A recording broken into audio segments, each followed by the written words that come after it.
মানিক বন্দ্যোপাধ্যায় রচিত কে বাছায় কে বাছে এই গল্পটি মূলত ১৩৫০ বঙ্গাব্দ তথা ১৯৪৩ খ্রিস্টাব্দে যে ভয়াবহ দুর্ভিক্ষ আমাদের সমগ্র দেশে এবং বিশেষত আমাদের এই বাংলায় দেখা দিয়েছিল, তার পরিপ্রেক্ষিতে এই গল্পটি রচিত। এই গল্পটি মানিক বন্দ্যোপাধ্যায় ১৩৫০ বঙ্গাব্দে তৎকালীন ভৈরব পত্রিকার সম্পাদক যিনি ছিলেন সারদা কুমার দাস, এই পত্রিকাতে প্রথম লেখেন এবং ১৩৫০ বঙ্গাব্দে এই ভৈরব পত্রিকাতেই প্রথম কে বাছায় কে বাছে এই গল্পটি প্রকাশ পায়। পরবর্তীকালে তার ঠিক ১ বছর পর অর্থাৎ ১৯৪৪ খ্রিস্টাব্দে পরিমল গোস্বামী সম্পাদিত মহামন্বন্তর বলে একটি গল্প সংকলন, সেই মহামন্বন্তর গল্প সংকলনে এই গল্পটি স্থান পায়। এই গল্পের মূল প্রেক্ষাপটটাই এই ১৩৫০-এর মন্বন্তরের পটভূমি। ১৩৫০-এর মন্বন্তরের যে মূল কারণ আমরা যদি দেখার চেষ্টা করি, তাহলে দেখব যে ১৯৪৩ অর্থাৎ কি দ্বিতীয় বিশ্বযুদ্ধ। আমরা জানি তার পূর্বে ১৯১৪ সেখানে প্রথম বিশ্বযুদ্ধ হয়েছিল। প্রথম বিশ্বযুদ্ধের ভয়াবহ পরিস্থিতি সমগ্র বিশ্বে পড়েছিল তার প্রভাব, এবং এই যে দ্বিতীয় বিশ্বযুদ্ধের সময়কালে ভারতবর্ষ হয়তো সেই যুদ্ধে সরাসরি অংশগ্রহণ করেনি ঠিকই, কিন্তু তৎকালীন সময়েও ব্রিটিশ শাসনতন্ত্র আমাদের ভারতবর্ষে চলছে। ফলে প্রত্যক্ষভাবে না হলেও পরোক্ষভাবে ভারতবর্ষ সেই যুদ্ধের অংশীদার হয়ে উঠেছিল। এই যে দুর্ভিক্ষ, এই দুর্ভিক্ষের মূল কারণটা ছিল কিন্তু এই দ্বিতীয় বিশ্বযুদ্ধ, যার ফলে একটা সমাজে বিরাট খাদ্যাভাবের সৃষ্টি হয়েছিল। মজুতদারি বা আড়তবাজ যারা ছিলেন তৎকালীন সময়ের ব্যবসায়ী সম্প্রদায়, তারা ইচ্ছাকৃতভাবে খাদ্য সামগ্রী মজুত করেছিলেন। ফলে একটা খাদ্য সামগ্রীর আকাল আমাদের সমাজ জীবনে দেখা দিয়েছিল। তো এই সময়ের পরিপ্রেক্ষিতে বহু সাহিত্যিকরাই তারা গল্প, কবিতা, নাটক, উপন্যাস অনেক কিছুই রচনা করেছেন। অর্থাৎ আমরা যদি একটু দেখার চেষ্টা করি তাহলে দেখতে পাবো যে ৫০-এর মন্বন্তর বাংলা সাহিত্যকে বিরাট প্রভাব বিস্তার করেছিল। অর্থাৎ ৫০-এর মন্বন্তরের প্রেক্ষাপটকে কেন্দ্র করে বাঙালি সাহিত্যিকরা বহু ধরনের সাহিত্য রচনা করেছিলেন।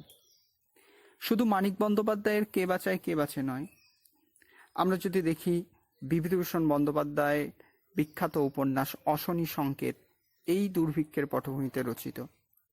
আমরা যদি দেখি নাট্যকার বিজন ভট্টাচার্যের নবান্ন, অন্ন চাই প্রাণ চাই, এই ধরনের নাটকগুলো এই ৫০-এর মন্বন্তরের প্রেক্ষাপটে রচিত। এছাড়া অন্যান্য আরও অনেক সাহিত্যিকদের লেখা, তোরা সুকান্ত ভট্টাচার্যের কোনো কবিতার মধ্যে হয়তো তোরা তার প্রকাশ পেয়ে থাকতে পারিস, ক্লাস 6-7-এর কোনো কবিতা হয়তো পড়েছিস, তার মধ্যে পেয়েছিস এইরকম দুর্ভিক্ষের ছবি। তো শুধুমাত্র কবি, গল্পকার নয়, ঔপন্যাসিক থেকে শুরু করে নাট্যকার, সমস্ত সাহিত্যিকরাই তাদের সাহিত্যে এই মন্বন্তরের ছবিকে তুলে ধরবার চেষ্টা করেছিলেন। অর্থাৎ কতটা ভয়াবহ পরিস্থিতির সৃষ্টি হয়েছিল সেই সময়, যে প্রায় প্রতিটি সাহিত্যিকের কলমে এই সময় লিপিবদ্ধ করবার চেষ্টা করতেন তারা বা করেছিলেন। সেই রকমই একজন লেখক, ত্রয়ী বন্দ্যোপাধ্যায়ের অন্যতম একজন লেখক মানিক বন্দ্যোপাধ্যায়। ত্রয়ী বন্দ্যোপাধ্যায় বলতে আমরা মানিক বন্দ্যোপাধ্যায়, বিভূতিভূষণ বন্দ্যোপাধ্যায় এবং তারাশঙ্কর বন্দ্যোপাধ্যায়, এই 3 বন্দ্যোপাধ্যায়কে মূলত আমরা জানি। এবং এই যে ত্রয়ী বন্দ্যোপাধ্যায়, এরা মূলত যে গোষ্ঠীর লেখক তারা হচ্ছে কল্লোল গোষ্ঠী। কল্লোল গোষ্ঠী কি?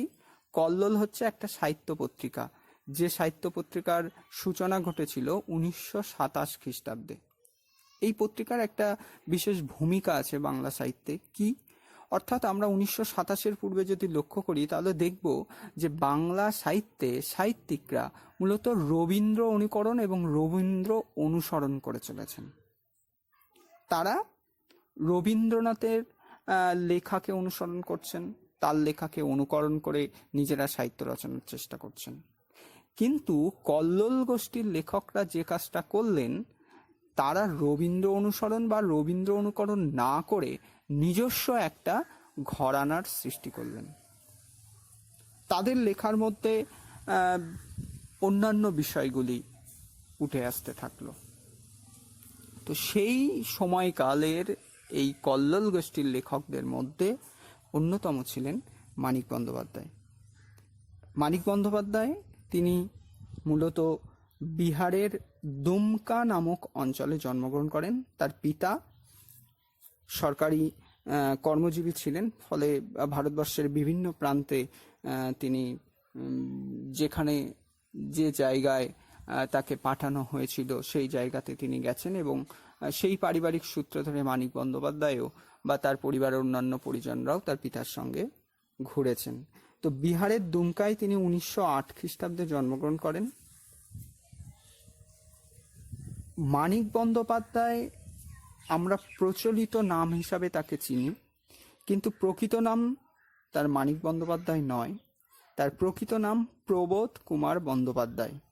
এবং জানা যায় যে মানিক বন্দ্যোপাধ্যায়ের সাধারণত গায়ের রং অত্যন্ত কালো ছিল বলে তার ডাক নাম হয়েছিল মূলত কালো মানিক। মানিক অর্থাৎ রত্ন, কালো সোনা। তো সেই অর্থেই তাকে মানিক, এবং এখান থেকেই মূলত পরবর্তীকালে সাহিত্য জগতেও মানিক নামটি পরিচিত হয়। তো সেই মানিক বন্দ্যোপাধ্যায় তার বিখ্যাত একটা গল্প অতসী মামি, এই অতসী মামি গল্পটির মধ্যে দিয়ে তিনি বাংলা সাহিত্য জগতে পদার্পণ করেন এবং পরবর্তীকালে বহু উপন্যাস ও ছোট গল্পের স্রষ্টা তিনি। অর্থাৎ আমরা যদি লক্ষ্য করি যে উপন্যাস ছোট গল্পের সংখ্যা অনুযায়ী যদি আমরা তার গ্রন্থকে আলোচনা করবার চেষ্টা করি তাহলে দেখব অন্তত তিনি প্রায় 60টির কাছাকাছি গ্রন্থ রচনা করেছেন, অর্থাৎ উপন্যাস এবং গল্প গ্রন্থ মিলিয়ে। সেই মানিক বন্দ্যোপাধ্যায়েরই একটি গল্প কে বাঁচায় কে বাঁচে, যেটা আমাদের পাঠ্য, এবং আমরা এই গল্পটি মূলত পড়ব। আগেই বললাম প্রেক্ষাপটটা মূলত 50-এর মন্বন্তরের প্রেক্ষাপট। এই গল্পটির মধ্যে যে বিষয়টিকে লেখক তুলে ধরবার চেষ্টা করছেন সেটা আর কিছুই নয়, কিভাবে শহরের ফুটপথে সেই নিরন্ন অনাহারী মানুষেরা নির্বিচারে মৃত্যুর মুখে ঢলে পড়ছে, না খেতে পেয়ে পেয়ে কিভাবে অনাহারে অপুষ্টিতে জরাজীর্ণ অবস্থায় ফুটপাতে মৃত্যুর কোলে ঢলে পড়ছে, তার ছবি এই গল্পের মধ্যে পাওয়া যায়। এখানে আমরা দেখব যে এই শহরেরই একজন মানুষ, যে একটা সচ্ছল পরিবারের মানুষ, যিনি একটা সরকারি চাকরি করেন, সরকারি অফিসের তিনি একজন বড়সড় কর্মকর্তা, বেশ ভালো টাকায় মাইনে পান, দিব্যি সুখে স্বাচ্ছন্দ্যে তার জীবন কাটে।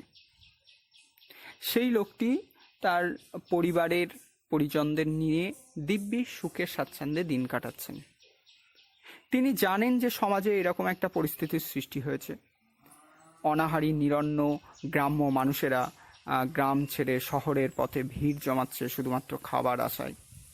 সামান্য একটু খাবারের জন্য তারা শহরের ফুটপাতে জড়ো হয়েছে। এ খবর এই মানুষটিও জানে। শহরের সেই সভ্য মানুষটি তিনি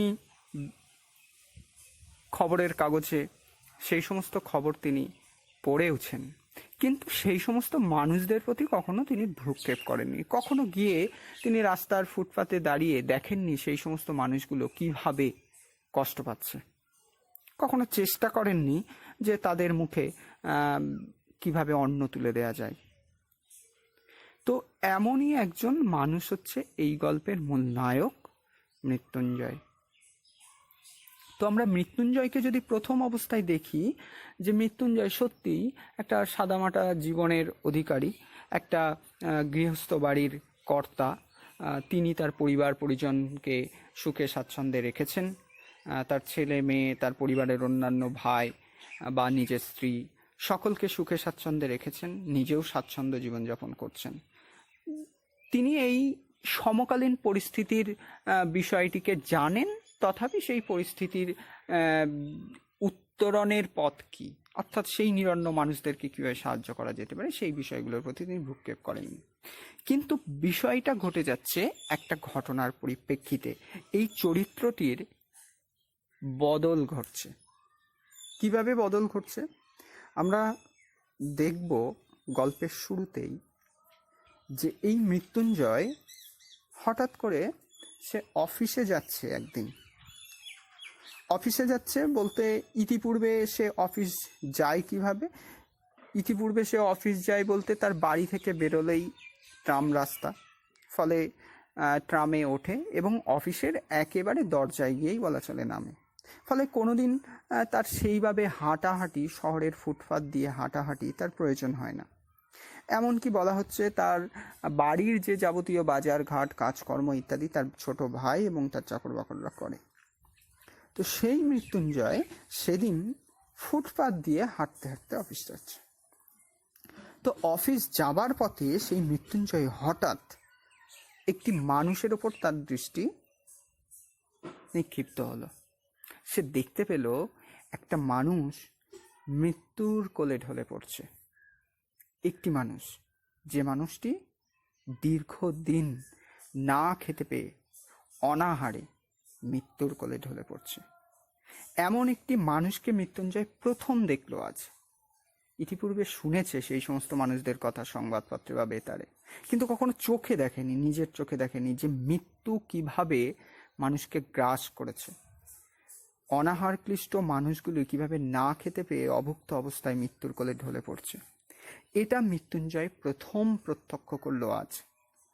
যখন সে মৃত্যুটাকে দেখল, সে নিজেকে স্থির রাখতে পারেনি। তার মনের মধ্যে নানান প্রশ্নচিহ্ন উকি দিতে শুরু করেছে। সে সেই জায়গায় আর দাঁড়িয়ে থাকতে পারেনি। সে দ্রুত অফিসে চলে গেছে।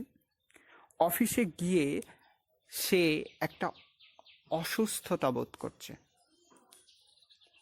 যে এমন অসুস্থতা সে প্রকাশ করতেও পারছে না কি অসুস্থতা বোধ করছে। সে অফিসে গিয়ে চেয়ারের ওপর বসে পড়ে। একটা মানসিক কষ্ট তাকে গ্রাস করে এবং আস্তে আস্তে সে অনুভব করে এই মানসিক কষ্টটা যেন তার শারীরিক কষ্টে রূপান্তরিত হচ্ছে। অর্থাৎ অনেক সময় আমরা দেখি মানসিকভাবে আঘাত পেলে, মানসিকভাবে কেউ আমাদেরকে আঘাত করলে সেই মানসিক কষ্টটা অনেক সময় শারীরিক কষ্টে পরিণত হয়ে যায়। অর্থাৎ মানসিক দুর্বলতা থেকে দেখা যায় শারীরিক বিভিন্ন উপসর্গ দেখা দিতে শুরু করে। তো মৃত্যুঞ্জয়ের ক্ষেত্রেও সেটা হয়েছে। সে অফিসে যাবার পর একটা অদ্ভুত রকম তার অনুভূতি, এই মৃত্যুটাকে দেখার পর তার অনুভূতিটা অদ্ভুত রকমের হতে থাকে। মানসিক বেদনার সঙ্গে সঙ্গে শারীরিক কষ্টবোধ চলতে থাকে। তো অফিসের ছোট কুঠুরিতে গিয়ে সে যখন বসে পড়ে, তখন সে অনুভব করে সে রীতিমতো অসুস্থ, সে রীতিমতো কাবু হয়ে পড়েছে। তাই কিছুক্ষণ পরেই সে তার অফিস যে কুঠুরি, তার কুঠুরি সংলগ্ন বাথরুমে গিয়ে সে বাড়ি থেকে যা খেয়ে এসেছিল সবটাই প্রায় বমি করে উগড়ে দেয়। এই যে মানসিক কষ্ট থেকে শারীরিক কষ্টবোধে রূপান্তরিত হচ্ছে। যা কিছু খেয়ে এসেছিল সব কিছুই উগরে দেয়, বমি করে ফেলে। তারপর চোখে মুখে হাতে জল ফল দিয়ে সে যখন নিজের চেয়ারে এসে বসে, তখন তার পাশের কুঠুরিতেই তার সহকর্মী, তার বন্ধু নিখিল তার কুঠুরিতে এসে হাজির হয়। তো তখন নিখিল যখন আসে তখন দেখে মৃত্যুঞ্জয় সে এক দৃষ্টে উপরের দেয়ালের দিকে চেয়ে আছে। নিখিল প্রথমটাই বুঝে উঠতে পারেনি যে হঠাৎ করে মৃত্যুঞ্জয়ের কি হলো।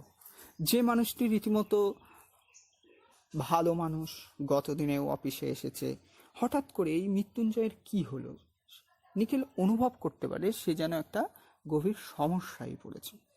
কিন্তু এখানে আমরা যদি লক্ষ্য করি, নিখিল তার অনুভূতি দিয়ে বিচার করবার চেষ্টা করছে যে মৃত্যুঞ্জয়কে সে যেন ঠিক বুঝতে পারছে না, যে কি সমস্যায় মৃত্যুঞ্জয় পড়েছে। সে চেষ্টা করছে কিন্তু বুঝতে পারছে না। অনেক দিনের বন্ধু মৃত্যুঞ্জয় তার, সে মৃত্যুঞ্জয়কে খুব ভালো করে চেনে জানে। মৃত্যুঞ্জয় কেমন প্রকৃতির মানুষ সে জানে।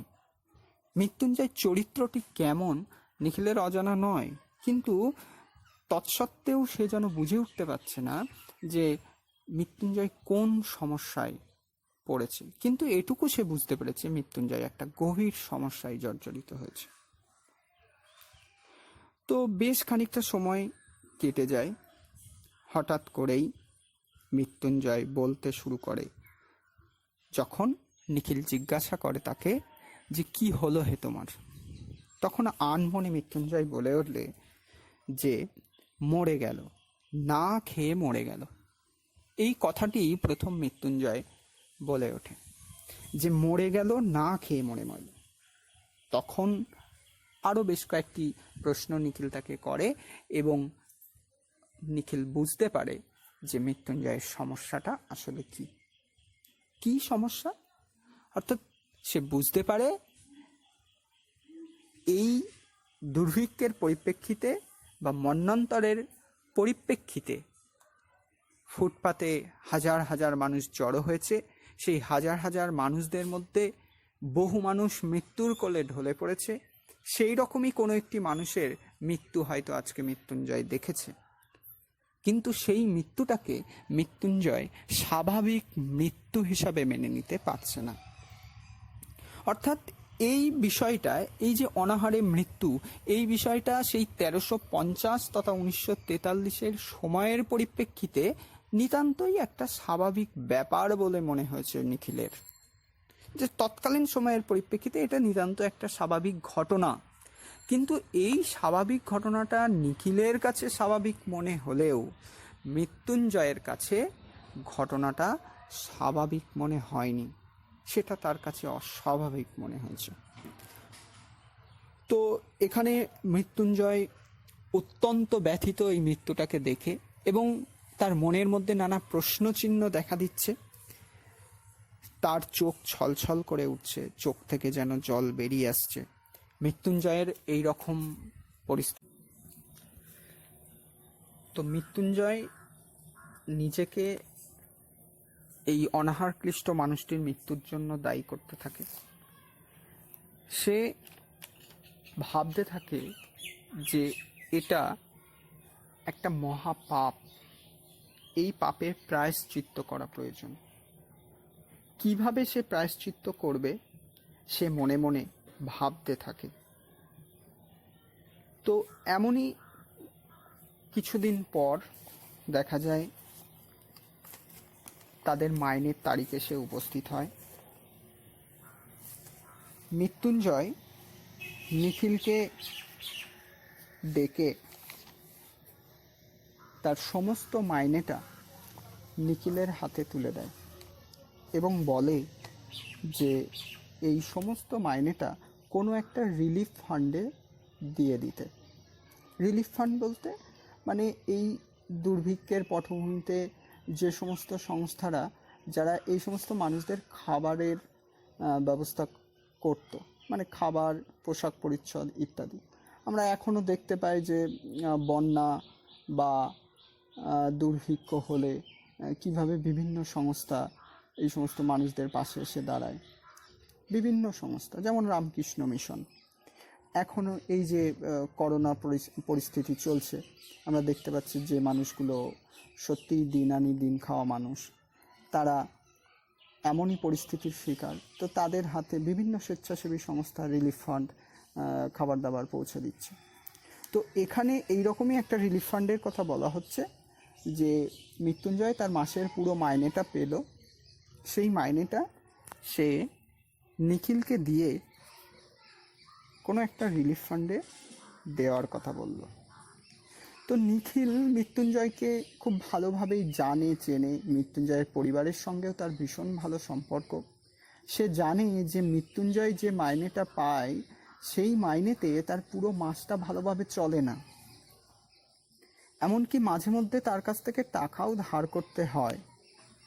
তার বাড়িতে 8 জনের সংসার, এই মাইনের টাকায় সেইভাবে তার দিন ভালোভাবে প্রতিপন্ন হয় না। তো তৎসত্ত্বেও সমস্ত মাইনেটা নিখিলকে দিয়ে দেওয়ার ফলে নিখিল তাকে প্রশ্ন করে যে এই সমস্ত টাকাটা সে যদি রিলিফ ফান্ডে দিয়ে দেয়, তাহলে তার বাড়ির 9 জন লোক, তার পরিবারের পরিজনরা, তাদের সংসার কিভাবে চলবে। কিন্তু মৃত্যুঞ্জয় তাকে বোঝাতে চাকে যে না ভাই, আমাকে কিছু একটা করতেই হবে। রাতে আমার ভালো ঘুম হয় না, ওই মানুষগুলোর কথা মনে পড়ে, অনাহার ক্লিষ্ট ওই মানুষদের মুখ আমার চোখের সামনে ভেসে ওঠে, খেতে বসতে খেতে পারি না। তো এই অবস্থার কথা মৃত্যুঞ্জয় নিখিলকে জানায়। নিখিল এই সমস্ত কথা শোনে এবং অবাক হয়ে যায়। অবাক দৃষ্টিতে সে মৃত্যুঞ্জয়কে দেখতে থাকে। তো দেখা যায় মৃত্যুঞ্জয় এই যে বাড়িতে সে 4 বেলা আগে খেত, এখন 1 বেলা বলা চলে খাওয়া ছেড়ে দিয়েছে, বা 1 বেলা খাচ্ছে কখনো বা, এবং বাকি খাবারটা সে এই সমস্ত মানুষদেরকে বিলিয়ে দিচ্ছে। মৃত্যুঞ্জয়ের দেখা দেখি মৃত্যুঞ্জয়ের স্ত্রীও সেটিই করছে। অর্থাৎ মৃত্যুঞ্জয়ের স্ত্রীও মৃত্যুঞ্জয়ের মতোই, তার স্বামী সেই অনাহার ক্লিষ্ট মানুষদের কথা ভাবছে, তার নিজের খাবার তাদের বিলিয়ে দেওয়ার চেষ্টা করছে। মৃত্যুঞ্জয়ের স্ত্রীও স্বামীর পথকেই অনুসরণ করছে, সেও তার খাবারটাকে বিলিয়ে দিচ্ছে। এবং এক্ষেত্রে নিখিলের যেটা মনে হয়েছে যে সত্যিই তাই, মৃত্যুঞ্জয়ের স্ত্রী অত্যন্ত রুগ্ন, ভগ্ন স্বাস্থ্য, তাতে সে যদি 1 বেলা করে খায় রীতিমতো অসুস্থ হয়ে পড়ে, হয়তো দিন 15-20 মধ্যে সে মারাও যেতে পারে।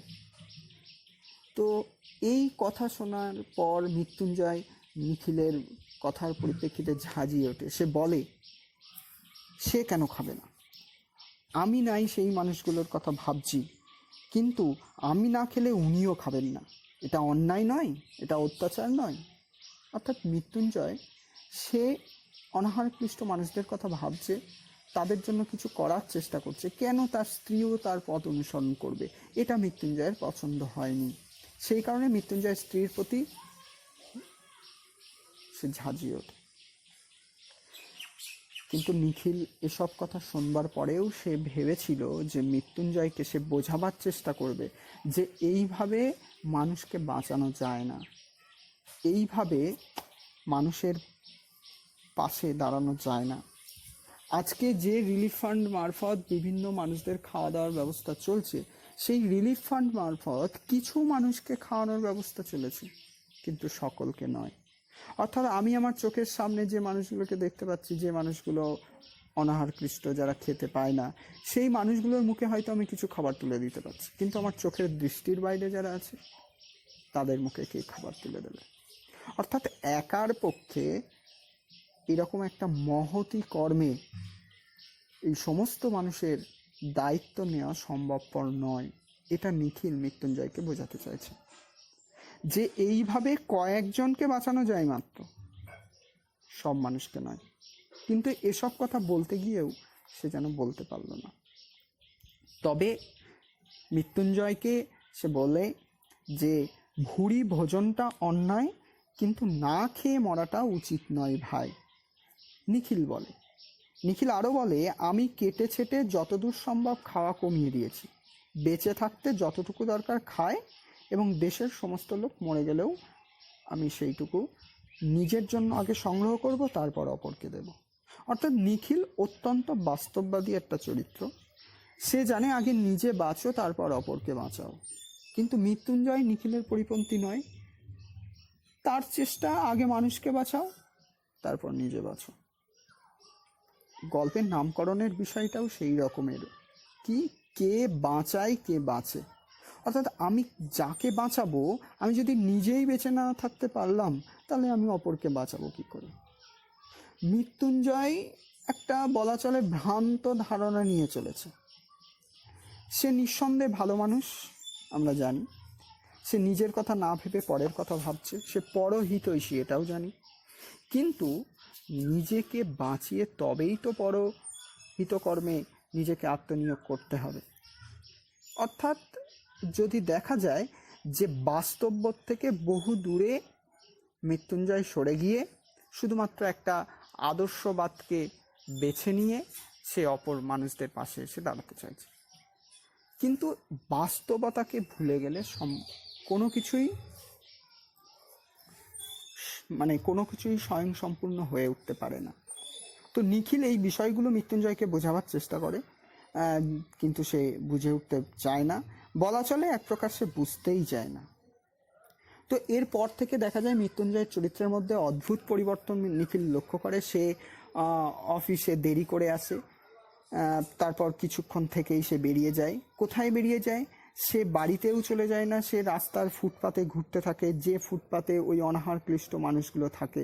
কখনো গাছতলায় যারা আশ্রয় নিয়েছে, কেউ বা ফুটপাতের গলির মধ্যে আশ্রয় নিয়েছে, সেই রাস্তার গলিতে ফুটপাতে অগণিত সেই মানুষদের সঙ্গে সে কথা বলতে থাকে, তাদের সঙ্গে মিশতে থাকে, তাদের দুর্দশার কথা জানতে থাকে।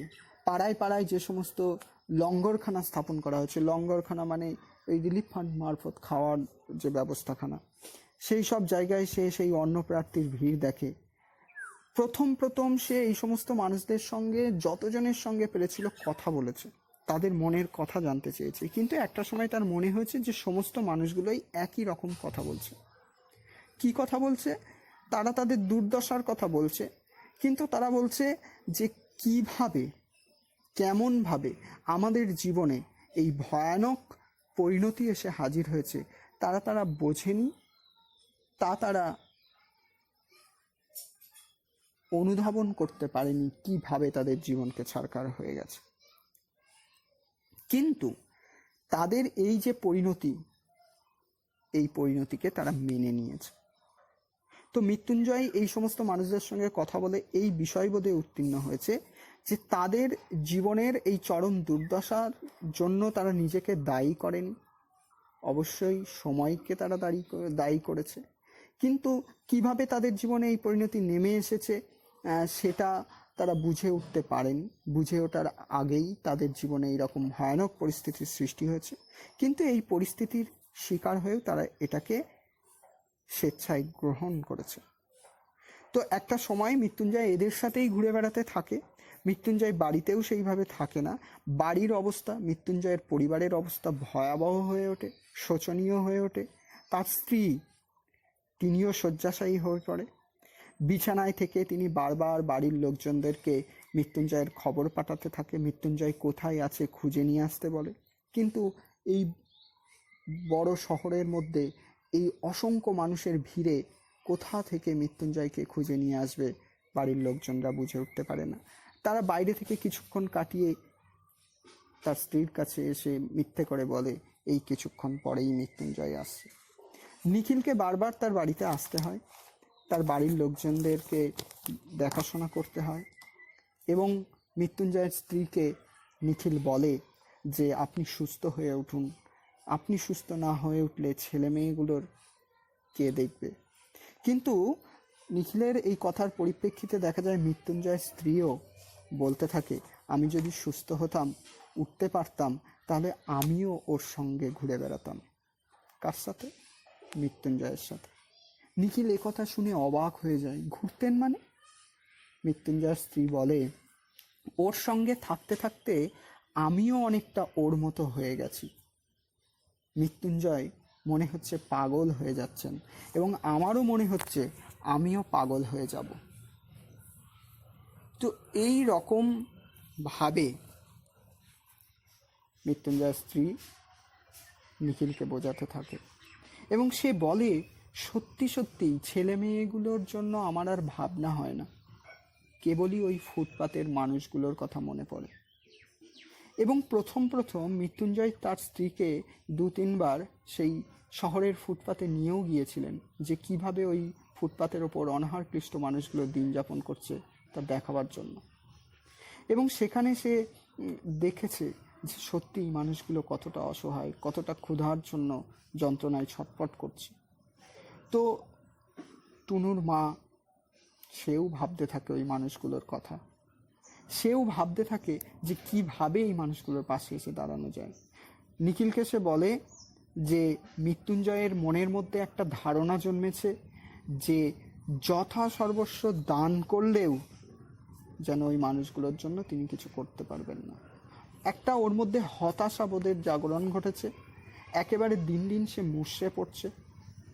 এই সমস্ত কথা নিখিল শোনে আর অবাক হয়ে যায়, তার মুখটাও অন্ধকার হয়ে যায় যে কি শুনছে।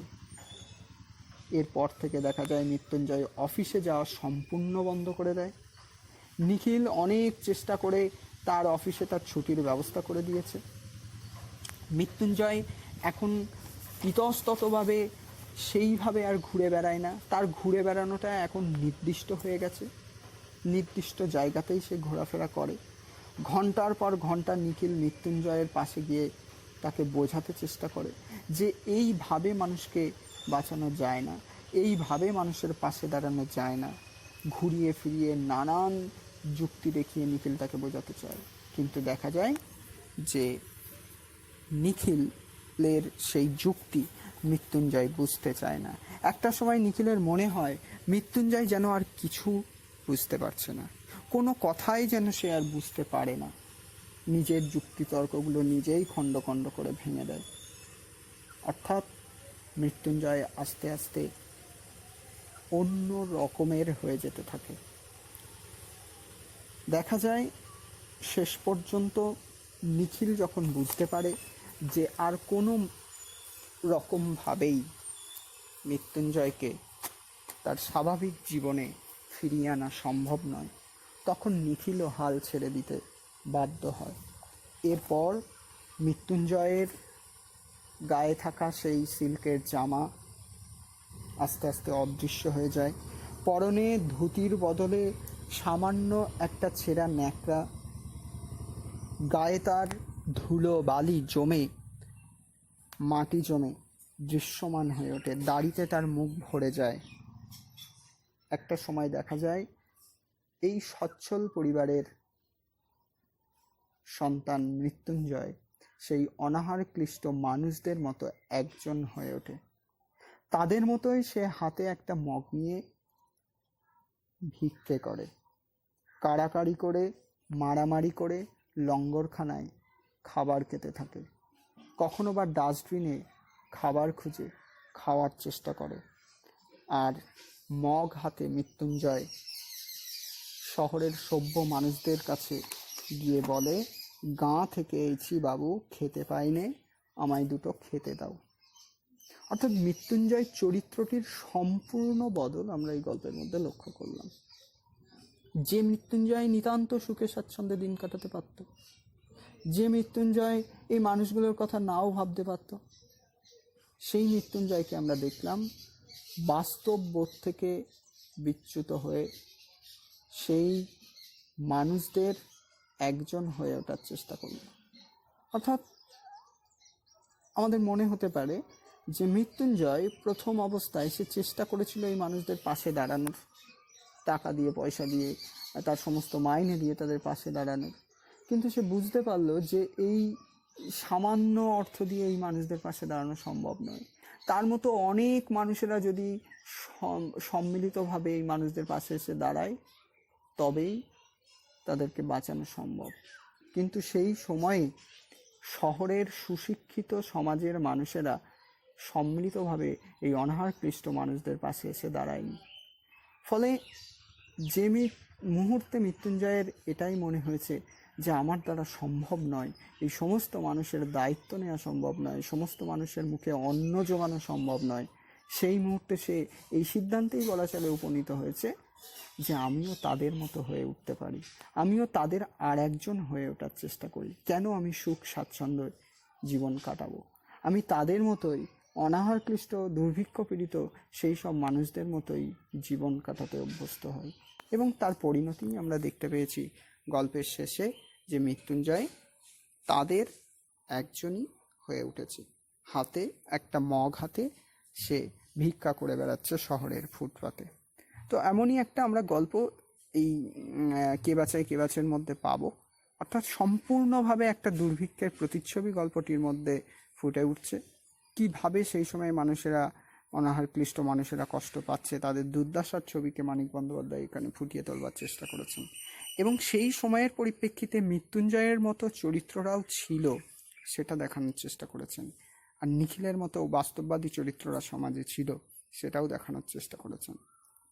তো সামগ্রিকভাবে আমরা গল্পের বিষয়টা শুনলাম, গল্পের বিষয়টা জানলাম,